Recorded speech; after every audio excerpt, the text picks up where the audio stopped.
When's the I don't know. All right, no one's. I'm just gonna say it is because no one's saying it's not. All right.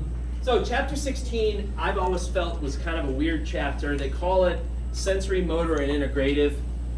I've always felt that it's weird because it kind of has little bits and pieces of all the other like nervous system chapters that you already did, especially the spinal cord chapter, which was chapter 13. There's a lot of that stuff in here. There's a little bit of the brain chapter in here as well. I sort of feel like there's even a little bit of chapter 12 in here. I feel like if they just would have made those other chapters a little bit longer, they probably could have done away with this chapter altogether, but whatever.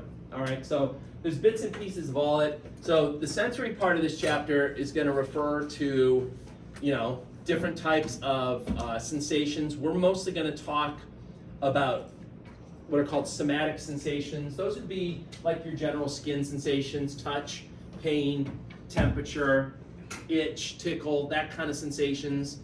We're not going to talk about the special senses in this chapter because that's the vision, the hearing, all that other stuff, because that's going to be covered in chapter 17.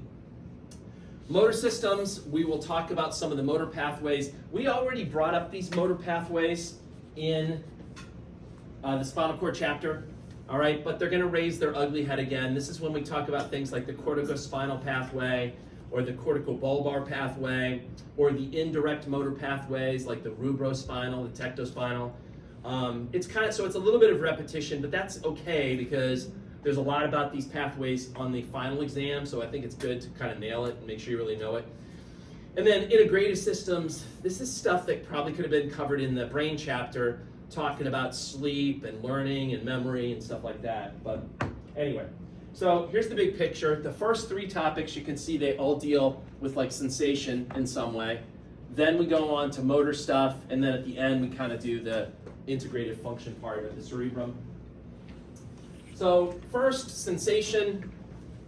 You can call a sensation, or if you want to be an AP snob, they call it a sensory modality.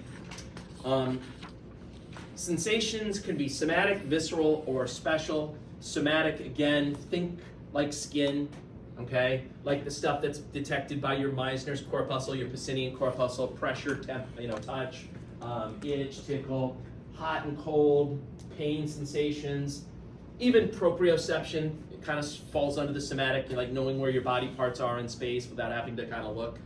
And then visceral senses would be more sort of monitoring internal conditions, a lot, what your autonomic sensory is hooked up to. And, a lot of that visceral senses are stuff that you're not even consciously aware of. It's being monitored by the autonomic sensory, but you're not aware of it.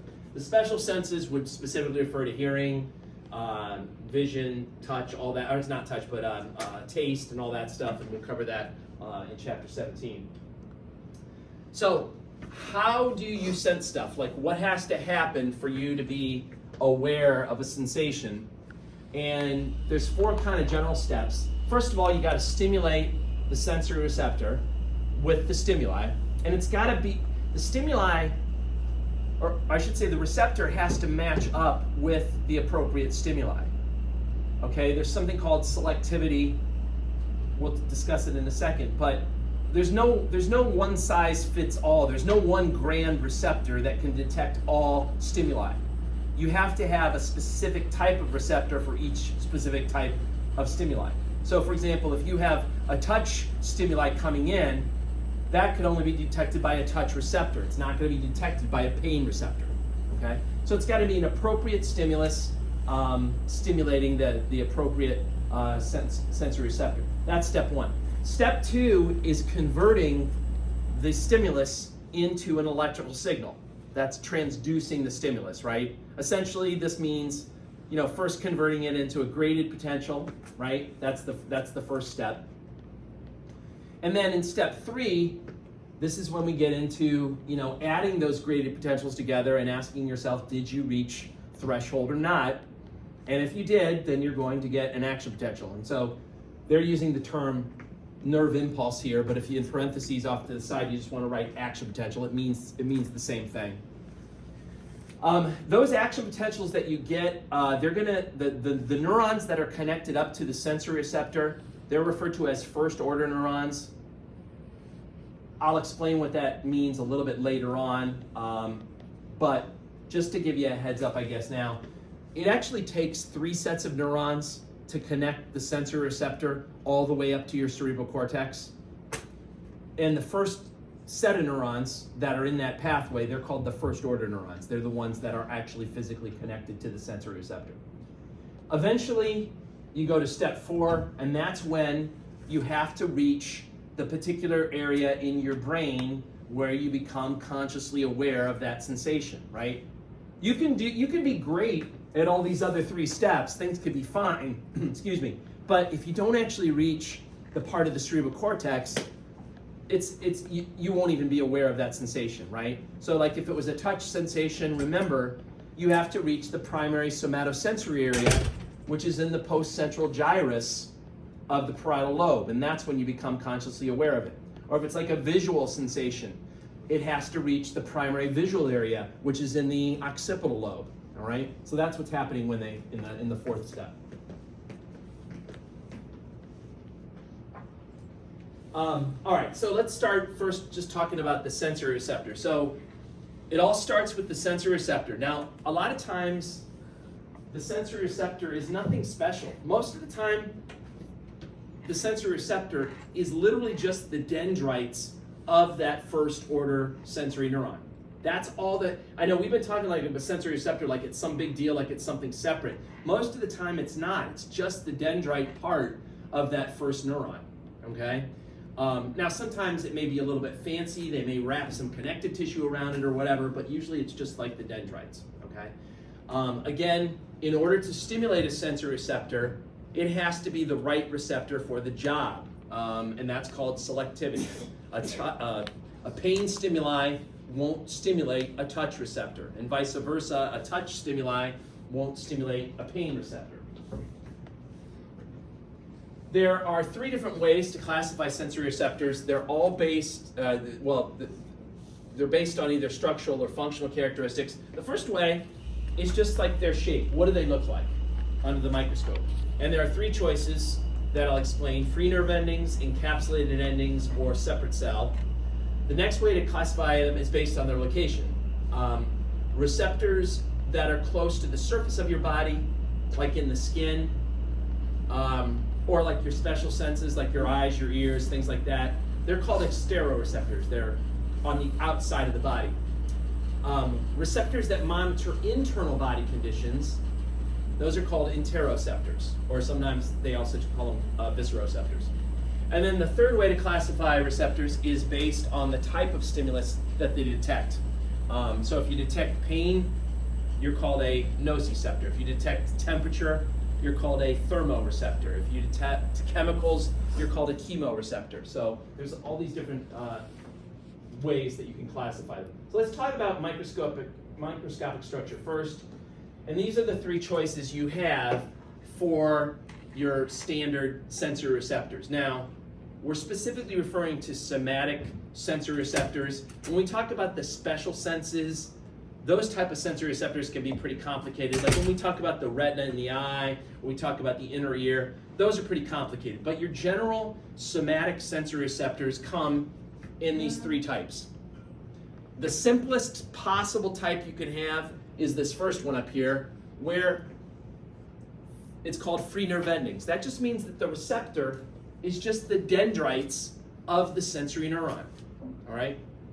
So you got your sensory, by the way, in case you didn't know this, or notice, note the 3 type, these are all sensory neurons that they have here. And what's this shape that you see for all 3 of these?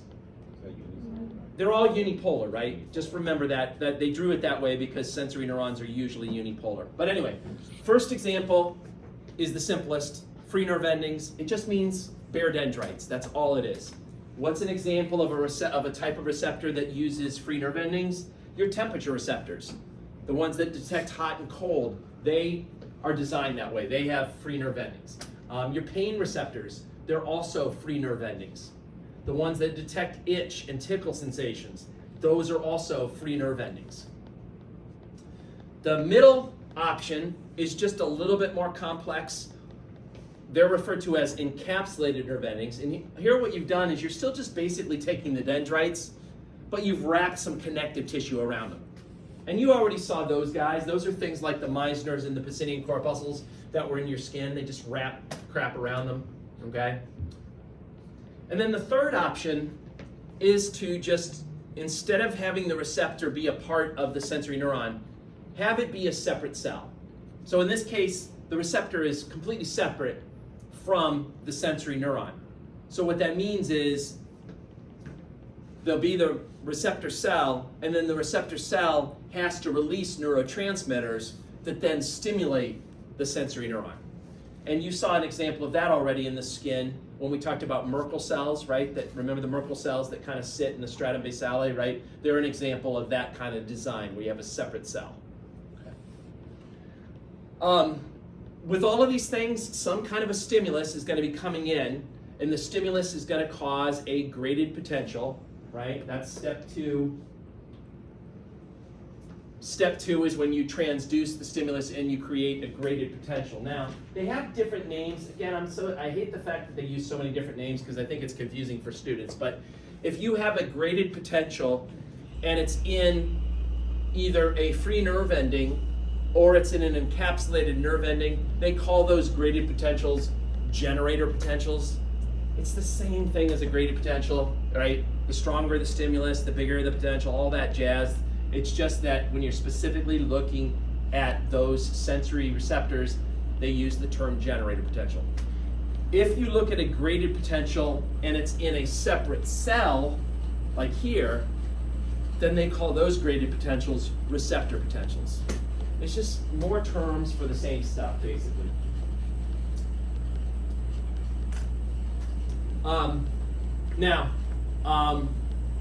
The second way to classify receptors is based on their location. If you're on the outside of the body, like in your skin, or like one of your special sense organs, like your eyes or your ears, then you're going to be called an exteroceptor, okay?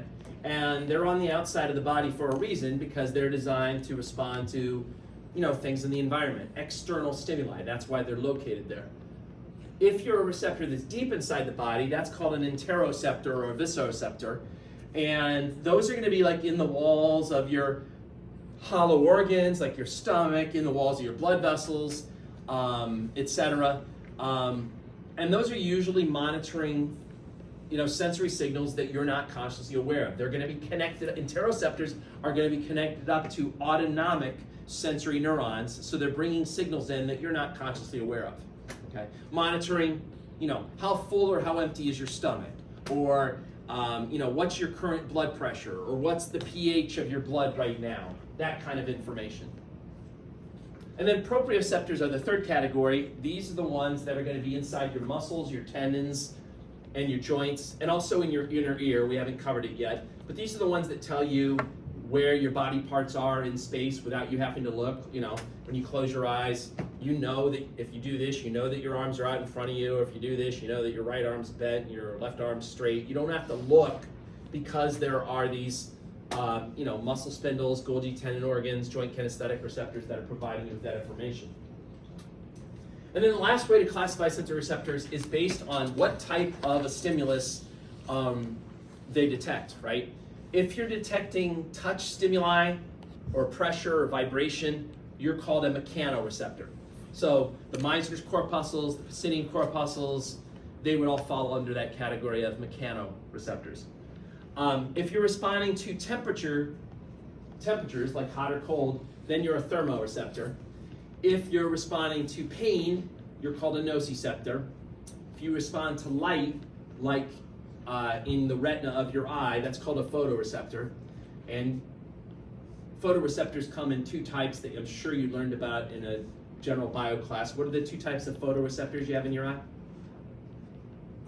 Oh, you know this. Rods and cones. Rods and cones, thank you. Yeah, rods and cones are the photoreceptors, and we'll discuss those more in chapter 17.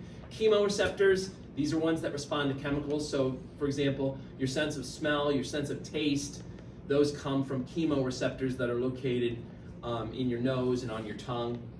And then osmoreceptors are receptors that detect the osmotic pressure of the body fluids. What the hell does that mean? Basically, it just means they're detecting how concentrated your body fluids are. Like, for example, you have osmoreceptors that monitor your blood to see if your blood is really concentrated or if it's really dilute, okay? If your blood is really concentrated, that means there's not a lot of water in your blood, and that's an indication that you're dehydrated. And those osmoreceptors would then send a signal to other parts of your brain that would make you seek out water or try to drink something, right, to compensate for that. On the other hand, if the osmoreceptors detect that your blood is dilute, that means there's probably too much water in your blood. So then the osmoreceptors would do things that would make you pee more to get rid of that extra water and things like that. One other feature of sensory receptors that you should be aware of is something called adaptation. Adaptation refers to whether the sensory receptor continues to send a signal to your brain or not after the stimulus is applied to the receptor. All right, what the heck does that mean? All right, what that means is there are some sensory receptors that only send a signal right when that stimulus is first applied, and then they stop sending a signal even if that stimulus is still present. And those are referred to as rapidly adapting receptors.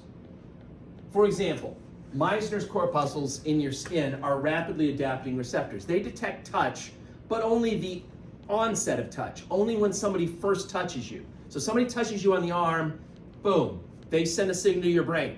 Now, even if that person is still holding your arm, these guys have already adapted. They're rapidly adapting, and they stop sending a signal to your brain. Okay? They only do it right when the stimulus first happens, and then they stop. That's rapidly adapting. An even better example of rapidly adapting is your sense of smell. Okay? You go into a room, there's some nasty smell in the room, you're like, damn, this smells nasty. And then what happens after like a minute or two? You're like, I don't smell anything. You know? Did that smell magically go away? No, it's still there. It's just that these receptors have adapted and they're not sending signals to your brain anymore, right? So that's rapidly adapting. On the other hand, some are slowly adapting, which means that as long as the stimulus is there, they will continue to send signals to your brain. So like the Merkel discs or Merkel cells, whatever you want to call them, that are in your skin, they're slowly adapting. Somebody touches you on the arm, as long as they're touching you on the arm, these guys are like sending signals to your brain. They're touching you still, they're touching you still, they're touching you still, they're touching you, and they won't stop until that person like lets go of your arm, right? So there's a difference, rapidly adapting versus slowly adapting. Any questions about any of that stuff? That was kind of about the same. So let's talk about some of these sensations then in a little bit more detail. Tactile sensations are ones that, things like touch, pressure, vibration, itch, tickle, they're carried by mechanoreceptors. These were most of the types of sensory receptors we talked about in the skin chapter. So I know they're using some different names up here, but the tactile discs, that's the same thing as Merkel cells or Merkel discs. They're a type of mechanoreceptor. Corpuscle of touch, you can see that's just another name for a Meissner's corpuscle. A lamellated corpuscle is just another name for a Pacinian corpuscle. These are all examples of mechanoreceptors. Okay. This is just showing you some examples of some of those mechanoreceptors. So you can see your friend, the Meissner's corpuscle. Remember the Meissner's corpuscle? Where in the skin did you find Meissner's corpuscles? Anyone remember? In the dermal papillae. Yeah, inside the dermal papillae, inside those little hills, right? That's where you find them. Where did you find the Pacinian corpuscles? Deep. Yeah, deeper down, right? They were in the deeper dermis, or sometimes even in the subcutaneous layer, so they were deeper down. And then the Merkel cells, where did you find the Merkel cells? They're in the stratum basale, which was, remember, that's the deepest layer of the epidermis, right? They're kind of sandwiched in between like the melanocytes that are also down there, right? Right. I have vomited that information already. All right, then we've got, so those were mechanoreceptors.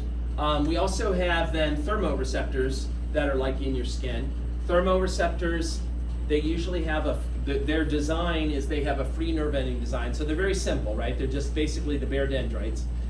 They do come in two general categories. So you kind of have cold thermoreceptors and hot thermoreceptors.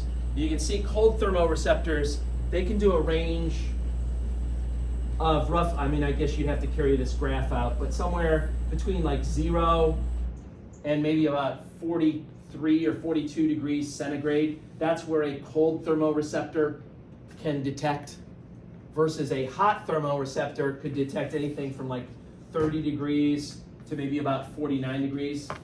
You can see where they peak, like here, and then up there, that's where they would be the most sensitive. So cold thermoreceptors are probably most sensitive, you know, at about like 26 or so, something around there. Hot thermoreceptors are probably most sensitive at around 45 degrees centigrade, okay?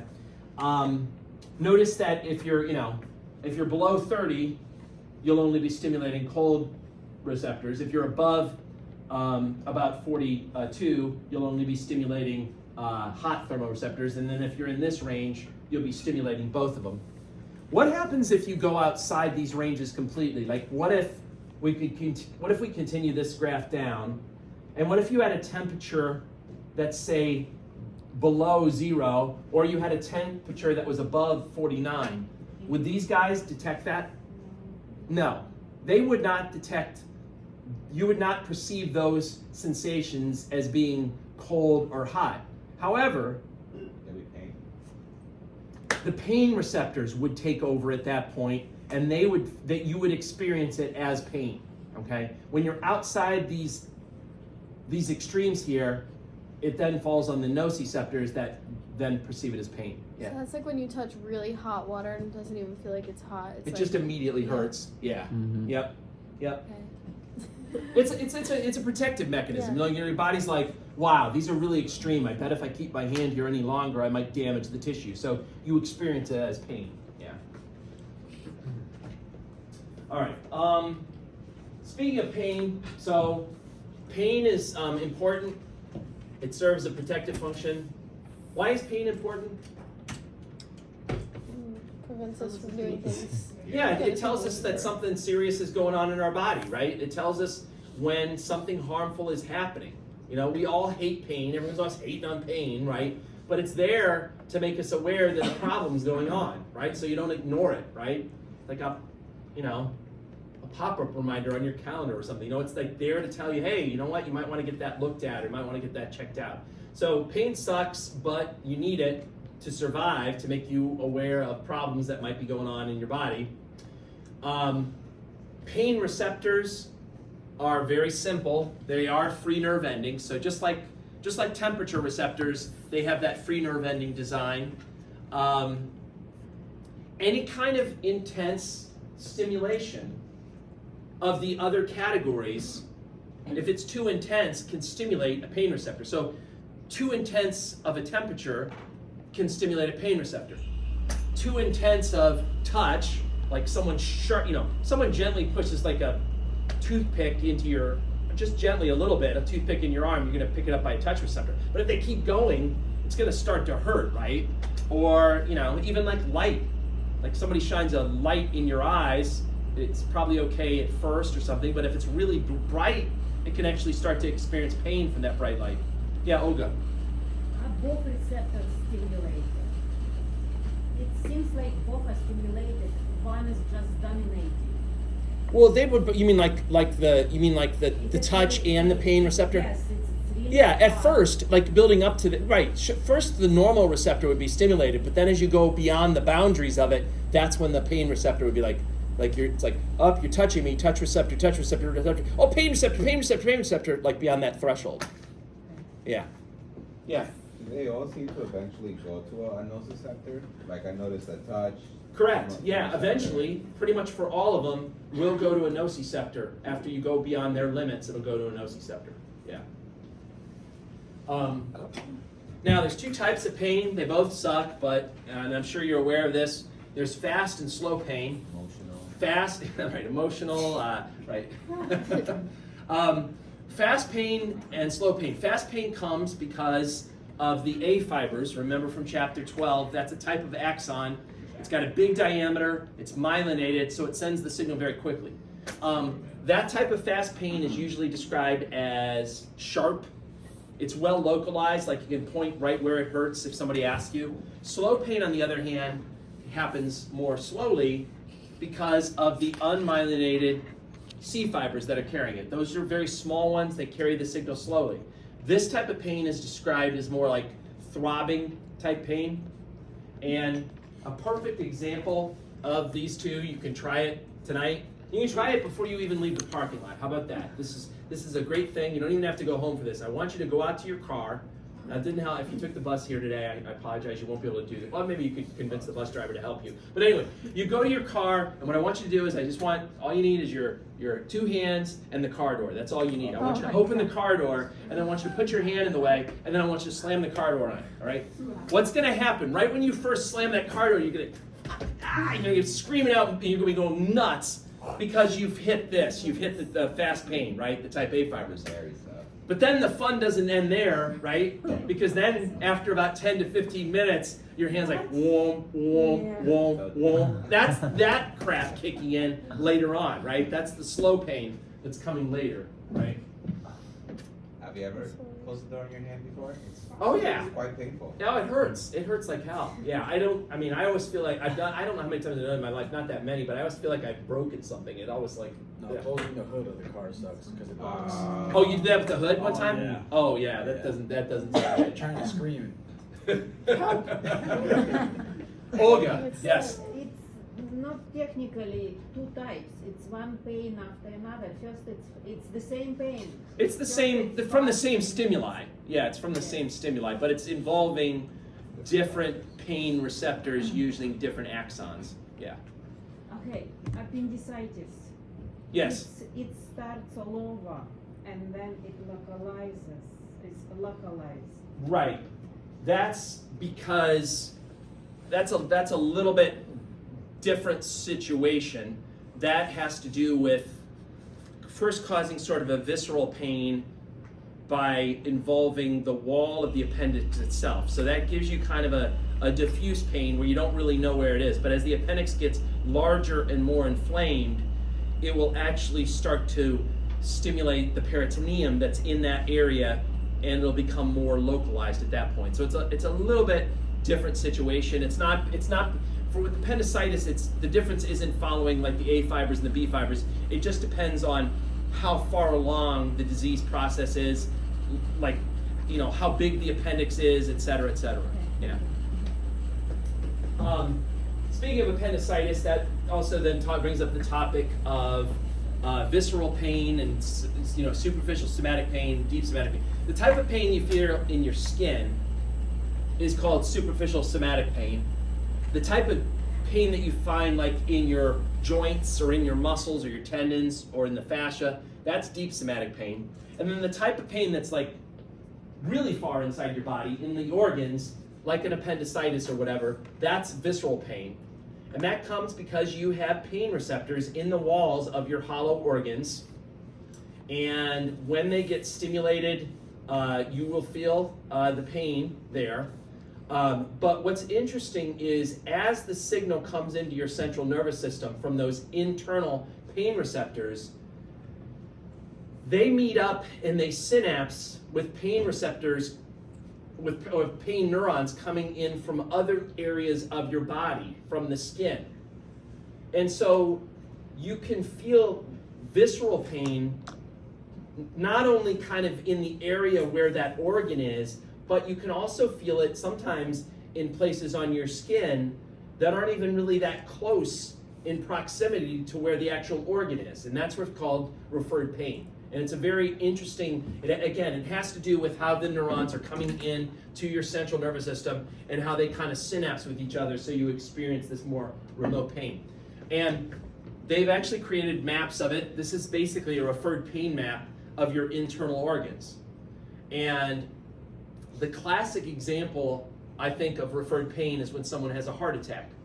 All right, when somebody has a heart attack, you ask them like, hey, where does it hurt? You don't even have to ask them because they'll be complaining, right? They're such babies, right? Anyway, they'll come in and they'll be like, where's the pain? And they'll be like, "Urgh." They'll do this for sure, right? Because it hurts. It does hurt in the chest where the heart is. It does hurt.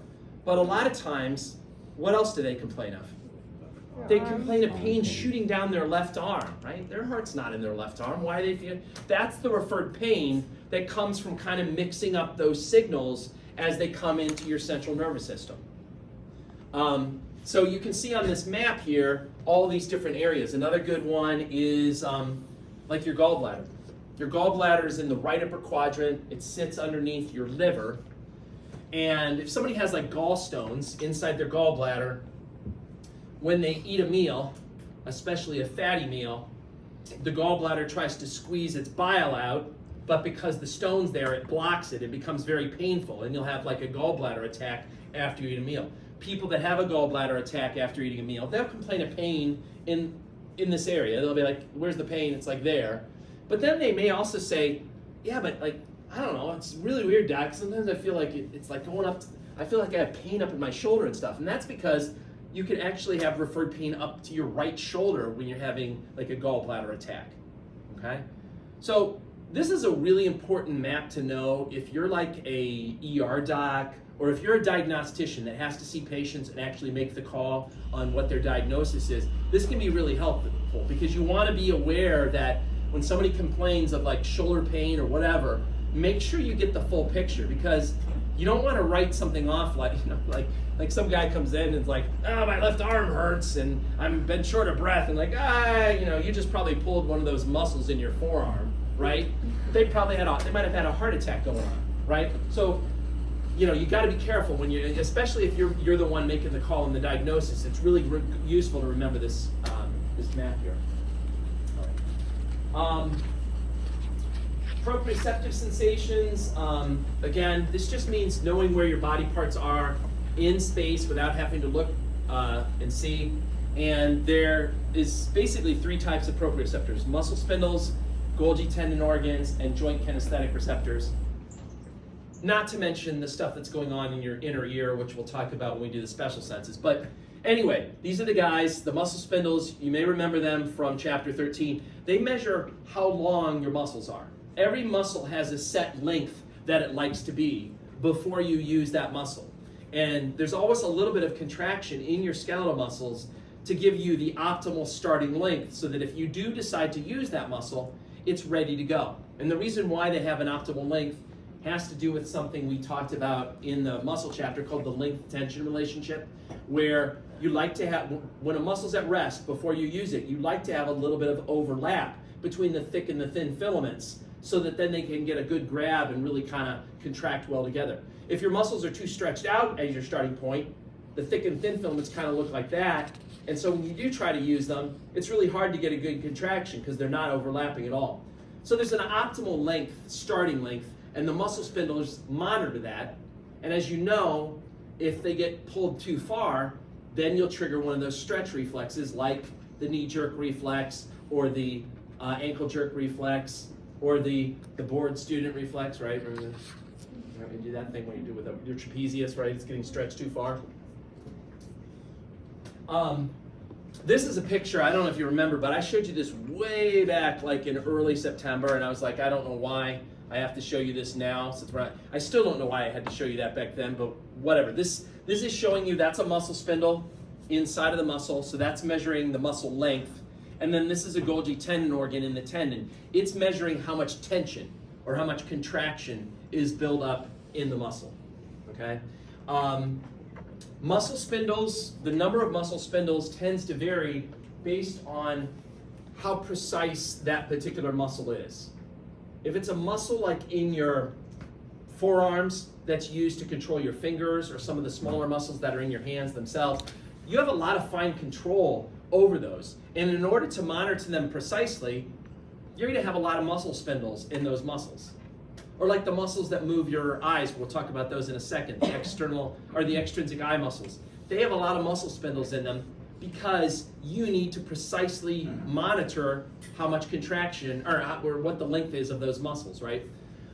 Versus a big muscle, I feel like I'm always picking on it, but like the latissimus dorsi, right? That muscle, you don't have a lot of fine control over it, so you don't really need to monitor it that closely. So you don't really have that many muscle spindles in your latissimus dorsi. Okay. Tendon organs, like I said, they are in the tendon. They monitor how much tension or how much contraction is building up in a muscle. And remember, if there's too much contraction in a muscle, it can actually damage itself. So when that happens, and this goes again back to chapter 13, that will trigger a Golgi tendon reflex, and that's that reflex. I basically call it like the drop it reflex before when you're trying to lift something that's heavy, right? You pick up something with your arms, you're lifting, right? All this tension, all this contraction is building up in your biceps. If you hold that object long enough, it could actually damage the biceps. So you'll trigger that Golgi tendon reflex, which will then cause you to reflexively drop it before you damage your muscles. And then the last type of receptor, the joint kinesthetic receptors, these guys are kind of special compared with the muscle spindles and Golgi tendon organs. The muscle spindles and Golgi tendon organs, they can tell you the relative position of your arms and your legs, whether they're, stretched out, whether they're bent, whether you're doing something weird, whatever you're doing, they can tell you that position, but they can't tell you whether the body part is actually moving. To know whether it's moving, you need to use the joint kinesthetic receptors. They are located in the joint capsules that surround the joints, and every time you move a joint, that capsule is going to get stretched, and they detect that, and then they tell your brain, oh, you're walking now, or oh, you're waving at your friend, right? So they actually detect movement. The other ones just kind of help you judge where position is. All right, this is the spot where I took a break in the other class. Would you like a 10-minute break? Is that I'm just gonna say we're getting a 10-minute break because my throat hurts. So yeah, we need a 10-minute break. I was So take a gonna 10-minute break say, and I then come back want one. and we will go through the rest of the stuff. All right. So we talked about the sensory receptors, right? The next question is, well, where does the signal go after the sensory receptors? And the answer is, and I mentioned this before, it usually takes 3 sets of neurons to go all the way from the sensory receptor up to the cerebral cortex, where you actually become consciously aware of the sensation. And the first neuron, the one that's actually connected up to the sensory receptor, that's called the first order neuron. It then synapses with the second order neuron, which then synapses with a third order neuron. So let's go through each of these then. So the first order neuron, it's the one that's connected to the sensory receptor. You can see, again, it's the one whose dendrites usually are the sensory receptor, right? So here's the first order neuron. Notice that the first order neuron, at least if you're talking about like where the spinal cord is, it's going to have its cell body in that dorsal root ganglia. And then the end, where the axon end is usually going to end like in the posterior great horn of the spinal cord. So that's the first order neuron. It then synapses with this guy, which is the second order neuron. Now the second order neuron is the one that forms the tracts. In chapter 13, the spinal cord chapter, you learned about the names of different tracts, like the spinal flamet tract, or the cuneate fasciculus, or the Grassoff fasciculus, the posterior columns. Those are all made up of these second order neurons that are going up. So the ones that go up are these second order neurons. And they're going to go up, but they don't actually go all, if you remember, they don't actually go all the way to the cerebral cortex.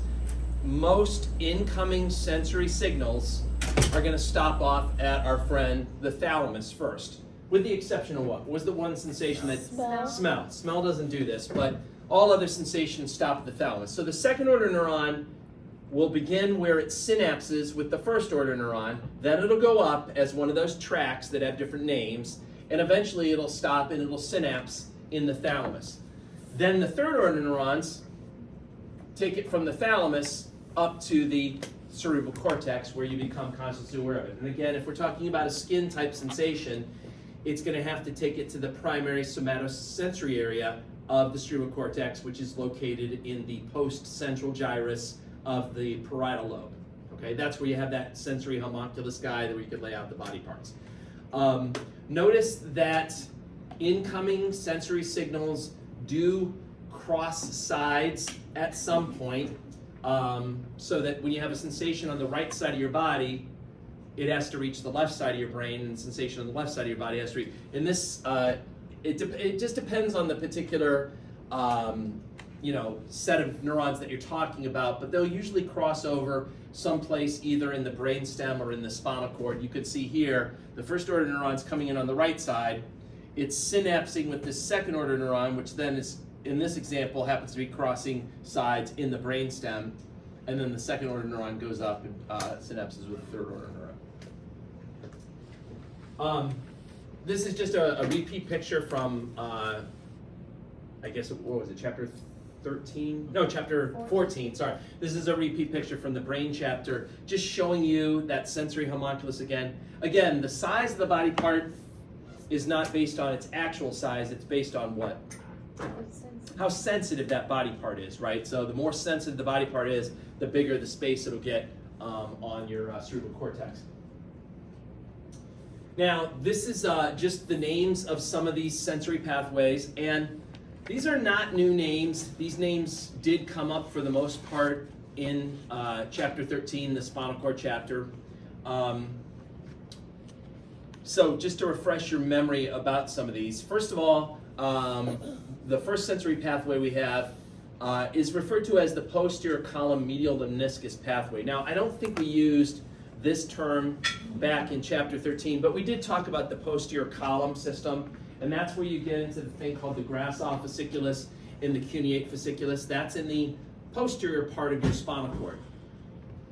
It just so happens that once that gets up into the brain, it changes names, and they call it the medial lemniscus, okay? So anyway, it's the same pathway, it just changes names once it gets up into your brain. So they sometimes call it that whole mouthful, or a lot of times they just abbreviate it, the PCML. What kind of sensations does the PCML carry? Touch, pressure, vibration, conscious proprioception. And notice that it's carrying those signals from your limbs, your arms and your legs. It's carrying it from your trunk. It's carrying it from your neck. And then it's carrying it from the back of your head, okay? So that's that pathway. The other major pathway that covers your body, notice again that these are the same areas: limbs, trunk, neck, and posterior head, but the sensations are different. And this is the spinothalamic pathway. This is the one and it also goes by the name anterolateral. This is the one that's famous for carrying pain. That's what it's best known for, but it also carries temperature sensations, itch and tickle. So it's doing the exact same body areas as this pathway. It's just doing different sensations: pain, temperature, itch, tickle. This is touch, pressure, vibration, conscious proprioception. So it takes these two pathways to basically cover all of the skin sensations on your body. For your face, there's one pathway that covers all the sensations on your face, and that's the trigeminothalamic pathway. And not surprisingly, it got that name because of cranial nerve number 5, the trigeminal nerve, which was the big sensory nerve for your face, right? So touch, temperature, pain, itch, tickle, whatever sense you can think of on your face is being carried by that one pathway. I mean, and it kind of makes sense, right? Your face is a relatively small area. It can get away with one pathway, whereas the rest of your body is a pretty big area. It has to have two separate pathways to kind of cover the full area. Yeah, all right.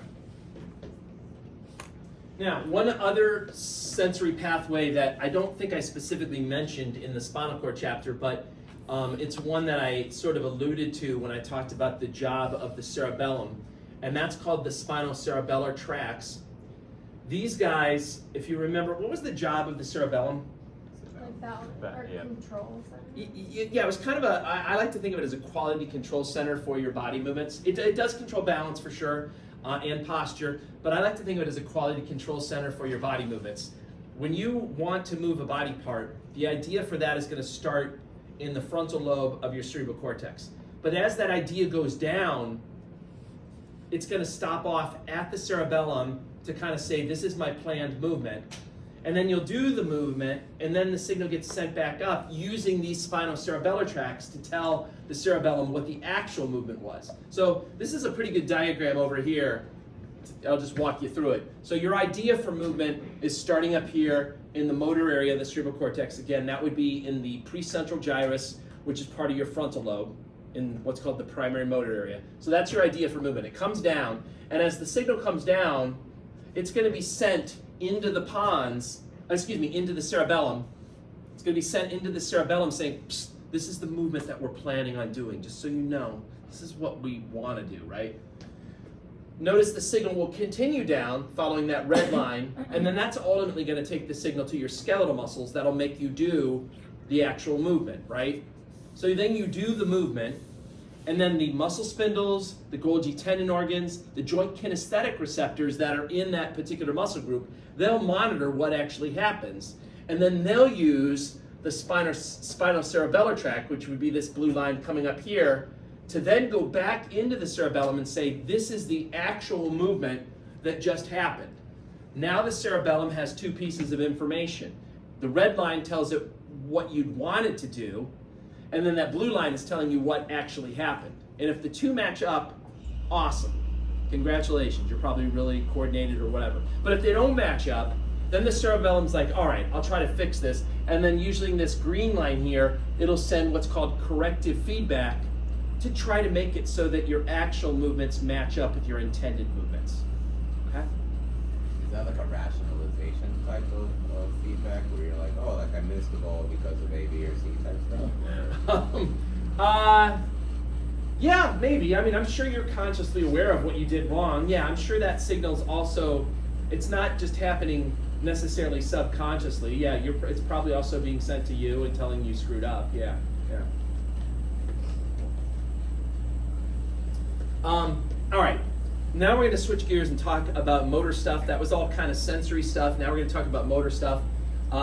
Motor stuff is divided into these two kind of pathways, right? And we talked about this again in the spinal cord chapter. But there's something called the direct motor pathways and the indirect motor pathways. And they're based on, there's a couple of differences between them.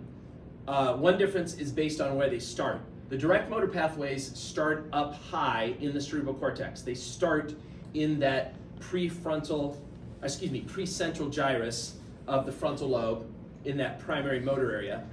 And they do voluntary body movements. That's the direct motor pathways.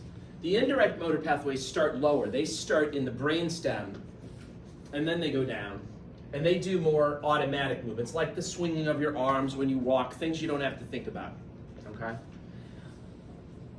So that's one difference. Now, with your motor system, remember with your sensory system, it was like essentially a 3-neuron type of system. It took 3 neurons to go from the sensory receptor all the way up to your cerebral cortex. With motor, it's essentially a 2-neuron system. It takes 2 neurons to basically go from your primary motor area in the cerebral cortex and then go down to reach your actual skeletal muscles. And those 2 neurons that they have are referred to as the upper motor neurons and the lower motor neurons. Okay? The upper motor neurons are carrying the signal down from your brain to some place, usually in the spinal cord. And then the lower motor neurons take it from out of the spinal cord out to the actual skeletal muscles to make the movement happen. Okay? So 3-neuron system in the sensory, essentially a 2-neuron system in the motor. Okay? Now, you're going to see in a second that there can be lots of different types of upper motor neurons that are coming down from above, that are coming down from your brain, and they're stopping in the spinal cord. You're going to have a whole bunch of signals coming from your brain and then ending in the spinal cord as part of these upper motor neurons. But in order for the upper motor neurons to reach your actual skeletal muscles, there's only one set of lower motor neurons. So all of the upper motor neurons, they have to use the same set of lower motor neurons. So they sometimes refer to the lower motor neurons as the final common pathway, because everybody, all the upper motor neurons have to use them ultimately in order to reach the skeletal muscle. And I'll show you what I mean about that on the next diagram. I think will help me explain that. Keep in mind that as the signals are being bounced around in your brain, before they go down, they're being bounced around to places like the cerebellum to kind of make sure the movement's what you want it to be. Also like the basal nuclei, if you remember, that was an area in your cerebrum that was important when you want to start and stop movements and suppressing unwanted movements and things like that. So it will get bounced around a little bit before it goes down to your spinal cord. So here's the schematic of that. And the things in green over here and over there, those are supposed to represent upper motor neurons. Notice that the upper motor neurons here on the right, it's saying upper motor neurons from the cerebral cortex. Those, if you want to write in parentheses, those would be the direct pathways or the voluntary pathways. So you might want to write that over on the side there, direct pathways or voluntary pathways. Over on the left, these guys are starting in the brainstem. Those are going to be the indirect pathways or you can write the involuntary pathways. Okay? Notice that there's a lot of arrows up here. The green arrows are coming down, right? You got the red arrows that are bouncing the signals around to different parts of the brain, etc., right? A lot of sort of upper signaling going on, but in order to reach the skeletal muscles, which is the ultimate goal, everybody has to converge on these lower motor neurons. That's why they're called the final common pathway. It doesn't matter how much you bounce the signal around in the upper areas of your brain or whatever. Eventually, all of it comes down to having to synapse with the lower motor neurons to send in order to reach the skeletal muscle.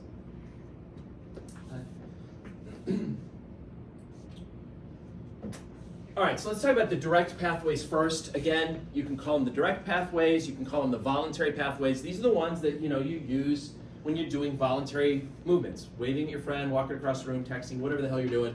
That's the direct motor pathways, and they always start somewhere in the cerebral cortex, and that's why the prefix for all of these guys is always cortico. It means it's starting in the cerebral cortex, or down here, it's starting in the cerebral cortex, okay?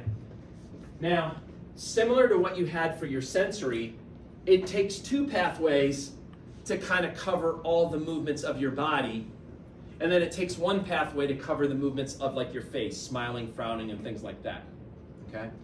So the two ones that cover your body are called the lateral and anterior corticospinal pathways, and the difference is they control different muscle groups. The lateral pathway tends to control muscle groups that go to like your fingers and your toes, like distal muscle groups. And those are usually the muscle groups that you have a lot of fine control over, like you have precise control over your fingers and your toes and things like that.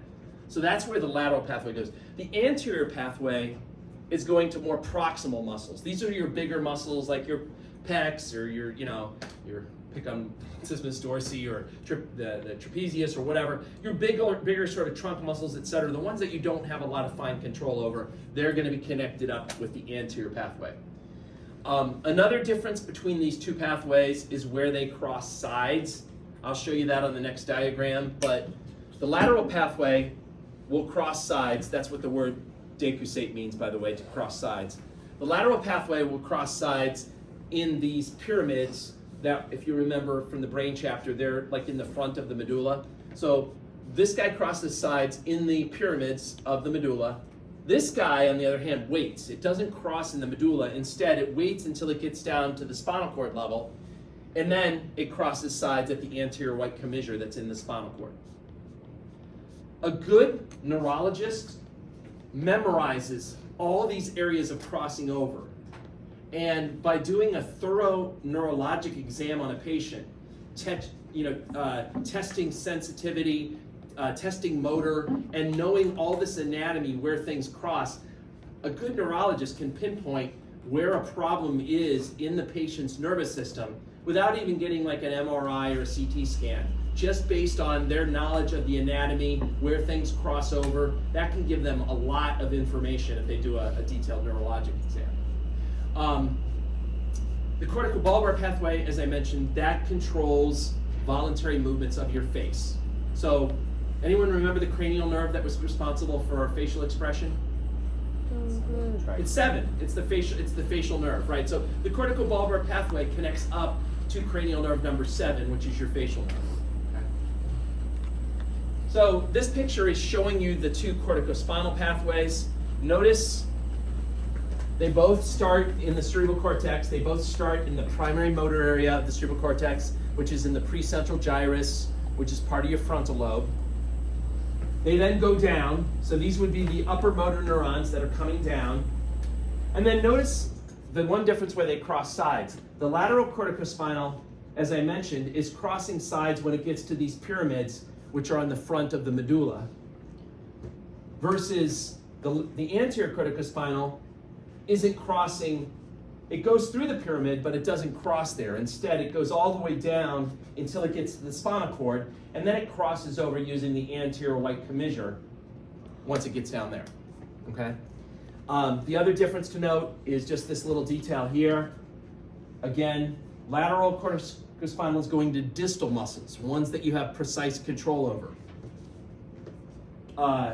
Anterior corticospinal is going to proximal muscles, muscles that are big, that you don't have a lot of fine control over.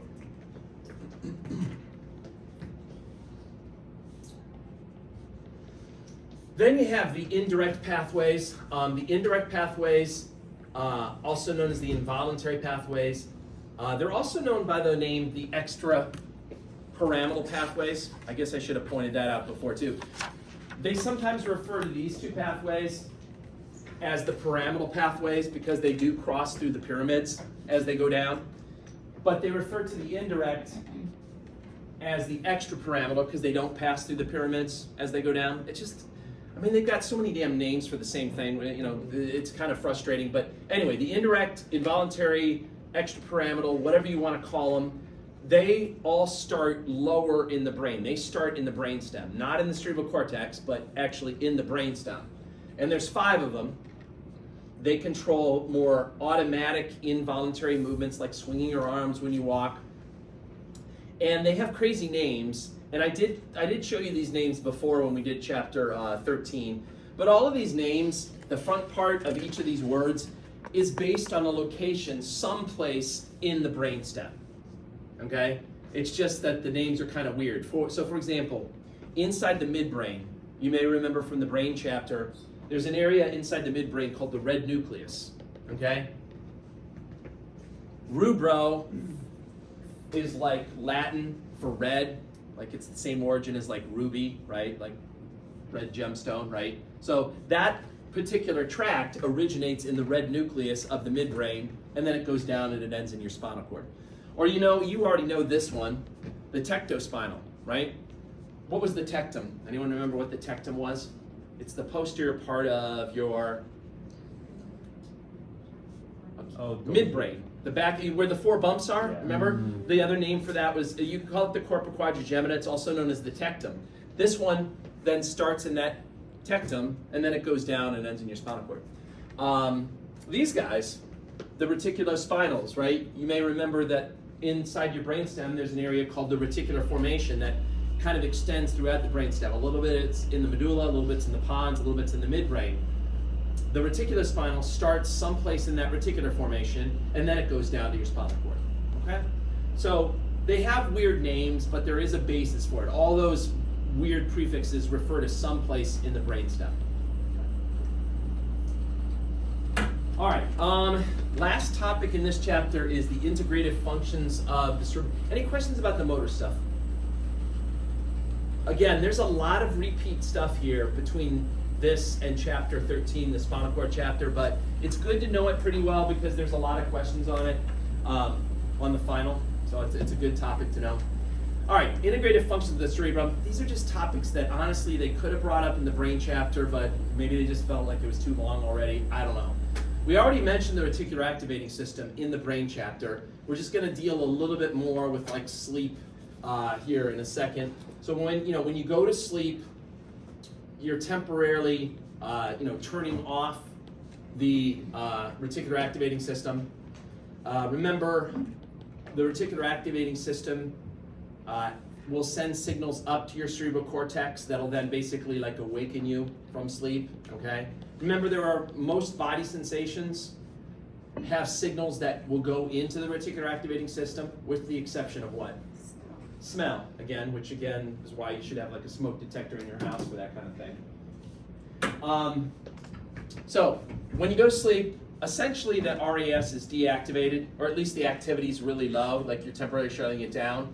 And sleep is defined, well, sleep's awesome, we all know that. Sleep is defined as a state of altered consciousness or partial unconsciousness from which an individual can be aroused by different stimuli. So the key thing with sleep is you can be aroused from it using stimuli.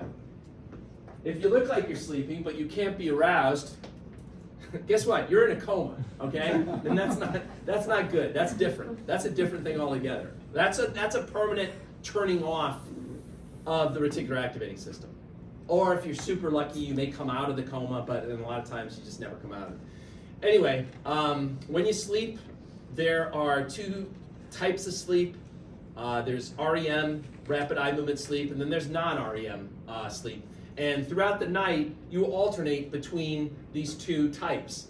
And as you go through the night, you go into deeper and deeper sleep stages. And there's 4 of them. And so you start off with sleep stage 1, you go through that, then sleep stage 2. And each time you're going through a stage, you're alternating between non-rapid eye movement and rapid eye movement. So you go basically from stage 1 to 2 to 3 to 4 is your deepest level of sleep. And then as you go in the other direction, you start, and then you're going back the other way. So you go from 4 to 3 to 2 to 1, each time alternating between REM and non-REM. And you can detect this on an EEG when somebody's in deep sleep. You'll see those delta waves, which were the slowest waves that you can see on the EEG. Most of your dreaming happens during rapid eye movement sleep. Learning and memory. So learning, anyone ever experienced learning? All right. Learning is the ability to acquire new knowledge or skills through instruction or experience. When you create a memory, when you learn something or when you experience something, whatever you're doing, obviously something must be happening in your brain, right? Are new neurons forming? No, we know that new neurons are not forming, but something else must be happening. There's got to be some kind of structural or functional changes that are happening in your brain that reflect that memory that you've created, right? And we'll get into that in a second. Once again, I think I told you this term before, but that ability for your brain to change with learning is referred to as plasticity. Now, what type of changes are happening really depend on how deeply ingrained the memory is, right? If it's a short-term memory, like something, somebody gives you a phone number to memorize, and I ask you about that phone number like 30 minutes later, you probably will have forgotten it. Those kind of short-term memories are usually due to temporary chemical or electrical changes rather than actually creating a new synapse or something like that. For example, maybe one neuron or a set of neurons, for a brief moment in time, they start releasing a little bit more neurotransmitter than they ordinarily would, okay? They haven't made any new weird connections or anything. They're just temporarily releasing more neurotransmitter.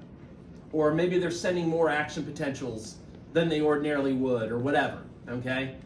That's more short-term type memory stuff. If it's a long-term memory, then you've probably actually created structural changes like new synapses. You've grown your axons, you've grown your dendrites, and you've actually created, new synapses, okay? Loss of memory is called amnesia, and there's 2 types, anterograde and retrograde. What's anterograde amnesia? So like before? The other. After. Yeah, you can't make new memories. So anterograde, you get hit with it, and you just can't form new memories. And then what's retrograde? You can't remember stuff that you'd previously known, right? And these are things that you'll definitely see like in your clinical practice when you guys go out and go into healthcare. There's people are going to have dementia and other things like that. Usually most people that have dementia or have had a stroke or whatever, they'll have a combination of both. They may have problems making new memories and they may have forgotten stuff from their past. So it's usually a little bit of a combo of both. Anyway, I did want to show you an interesting case. This guy is a kind of famous case of, he mostly has anterograde amnesia, okay? Let me play this for you.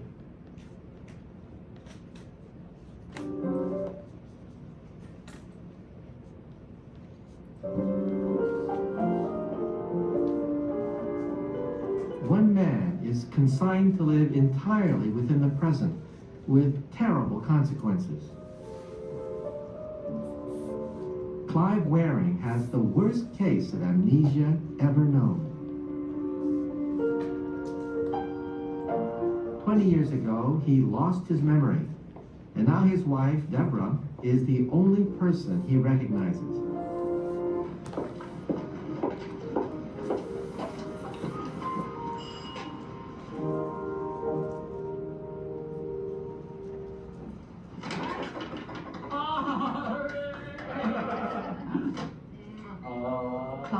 really only has less than 30 seconds memory.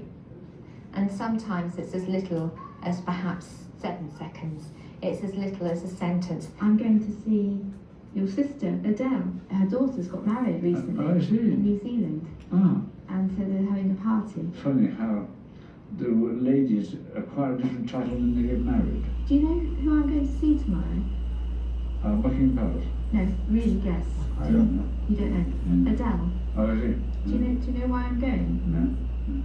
She's having a party at her house tomorrow. It's her birthday, isn't it? No. No. Do you know why? No. It's to do with her daughter. No, I see. Do you know why her daughter's having a party? No. Guess. No, I don't. She's just got married. Oh, I see. She just got married in. Do you know what country she just got married in? No, I don't. In New Zealand. Oh, I see. The sentence he is in, he will probably have forgotten the sentence before. You ask him a question and he'll give you an answer, but while he's giving me the answer, he's already forgotten the question. That's how short it is. I'm going to see your kids tomorrow. You see my kids? Yeah, your children. What are they up to now? Do you know what they're up to No, now? no. Guess what you think they're up to? No idea, I couldn't guess. I don't know what their O-levels were. They hadn't got an O-level last time I was conscious. Mm. So I didn't know what possible thing they could do, did I? No. And I could possibly guess. Where do you think they are? No idea. So where I am. All he has is void behind him. Must be like death.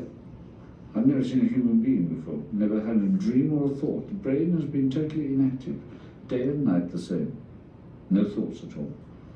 As far as I'm concerned, the doctors have been totally incompetent. I've never seen a doctor the whole time. I looked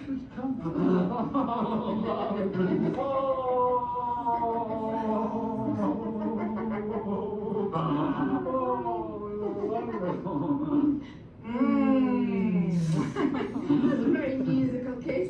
I'm dizzy. I don't know which part of the room I'm standing in. How many dolls?